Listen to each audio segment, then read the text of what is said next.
Hello, students. I wanted to give you some feedback regarding your discussion on the patient JD who was in with a high blood pressure.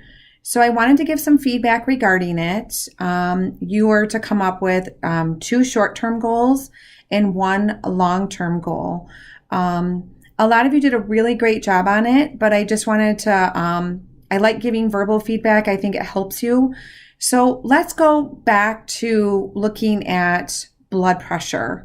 Okay, so let's talk about what causes someone's blood pressure to go up. So we know that patients who have high blood pressure usually have certain risk factors, and we think of smoking, we think of high LD or elevated LDL, cholesterol. We also think of patients who have diabetes. So if you think of somebody with diabetes, they have high sugar, which causes stress on their arteries, which can constrict their arteries. Okay, they can develop blockages, which will increase their blood pressure.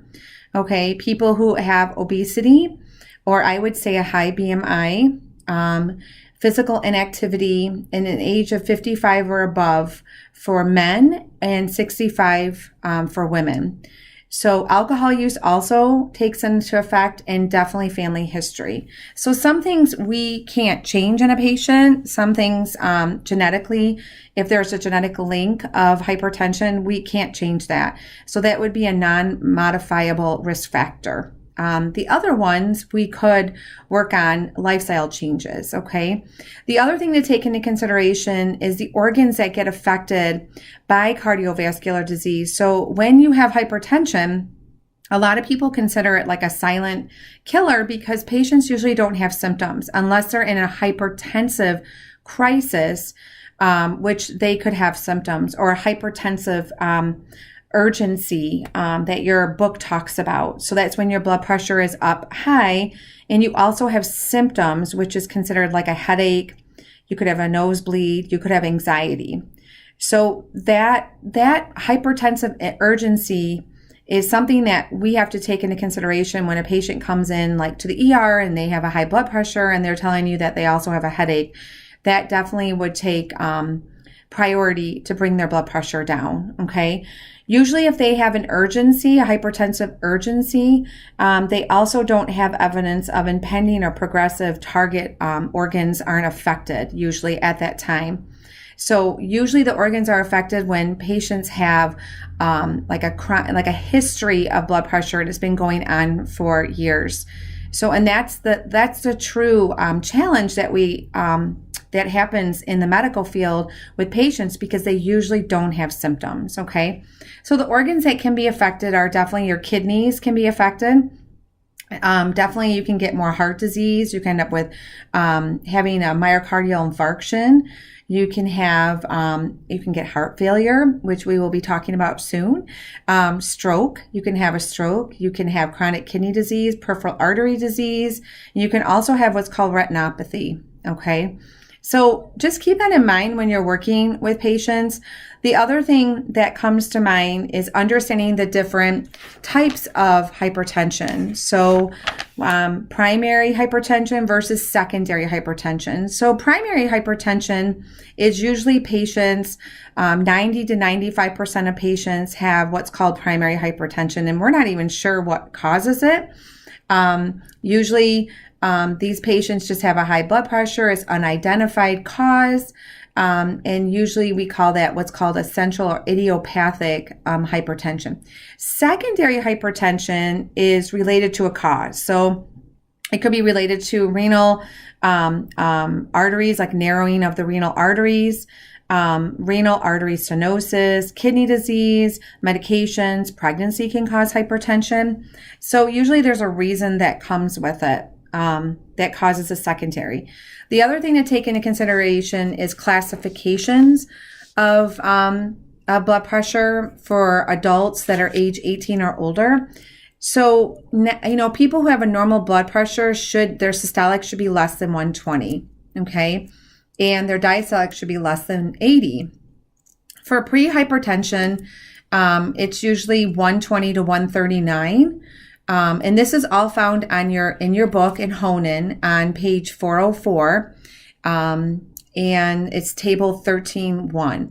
So we definitely want to keep that into consideration when we're working with patients, is where are they at versus normal prehypertension stage 1, which is their systolic is 140 to 159, and stage 2 is 160 or higher. Okay. And hypertensive crisis is anything that's greater than 180. Okay. So that's a little bit different than urgency. Crisis is usually somebody whose blood pressure is extremely high. They can be symptomatic. And your book does talk about hypertensive crisis. And I definitely think that you need to understand that. And usually it's a situation in which the diastolic blood pressure is greater than 120 and must have, lowered quickly to halt or prevent damage to the target organs. Okay. So this is when hypertensive crisis is really a situation that we want to take care of immediately. So, and the kind of patients that we see with this are patients who have what's called eclampsia, which you'll learn about in, when you work with labor and delivery patients, MIs, dissecting aortic aneurysms, intracranial hemorrhages. So usually it's something that's causing their blood pressure to go up, and we've got to fix their blood pressure to ultimately help them with the problem that possibly is causing it too. Okay. So just to understand the difference between emergency and urgency. Okay. The other thing is, as a nurse, we can, and you kind of learned, you talked about it in your case study or your discussion about JD. You know, his blood pressure was, I think, 160. So he was kind of high, and he also was complaining of a headache. Okay. So I think one of the most important goals for him is to bring that blood pressure down. That should be one of the short-term goals, is to bring his blood pressure down and to have a systolic probably below 160, and to get him on medications, and also to teach him about the medications, how it works, how to monitor his blood pressure, which should be monitored daily. In the beginning, especially with the high blood pressure. And then what are the side effects that come with any kind of antihypertensive meds? And as a nurse, we do a lot of the education. The physician will order the type of blood pressure medication, and then we have to move forward with explaining to them, you know, why you need to take it, the importance of taking it every day at the same time, making sure that they are checking their blood pressure in the beginning, and then what the side effects are. Because there are some important side effects that patients need to know so that they can communicate with us as healthcare professionals or providers, and we can actually intervene, and maybe we'd have to change their blood pressure medication. The other lifestyle changes that you talked about, another short-term goal would probably be the smoking. We definitely need to get him to stop smoking. And smoking is a hard thing because, you know, some of you are writing, well, we would just tell him to stop smoking. But a lot of things that we do is we will try interventions like a nicotine patch, which is a step system.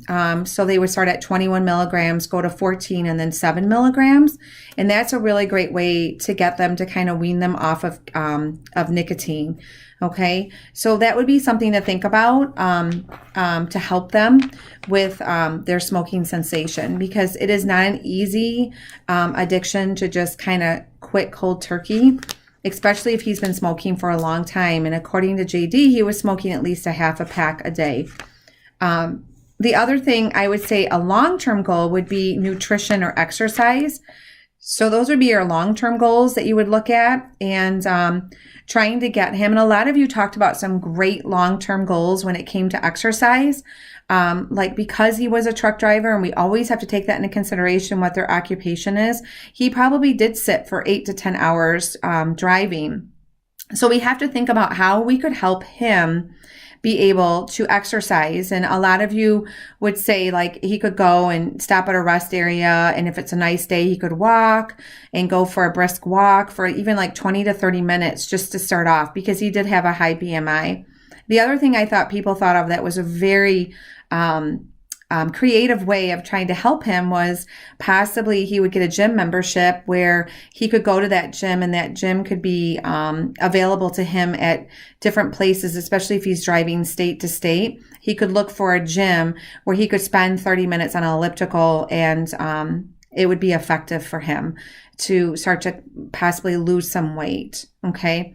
The other thing to think about is the DASH diet. And a lot of you talked about that. And knowing that he's a truck driver, he's probably going to eat a lot of fast food, and he's going to eat out. So, just having him start to choose, things from the DASH diet, maybe have him bring food. Some truck drivers probably could, I don't know if it's possible. I mean, I'm not a truck driver, but I was thinking they might have a refrigerator in their cab where he could put like waters, and he could put like fruit and food that would be acceptable for the DASH diet. So that's another thing to think about.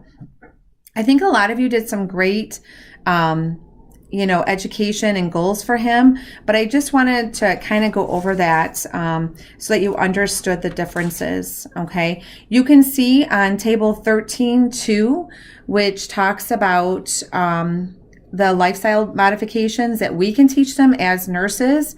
And that's on page 413. And those are good things to think about. And also, the other thing I would think about is when we're looking at blood pressure meds, we definitely have to look at, and they talk about this in your chapter, it's figure 13.2, which is on page 410, and it talks about the algorithm for hypertension treatments, okay? So I also would look at that and learn that, because we as nurses are going to be doing an education. Like I said in this video, you will be doing an education regarding blood pressure medications, okay?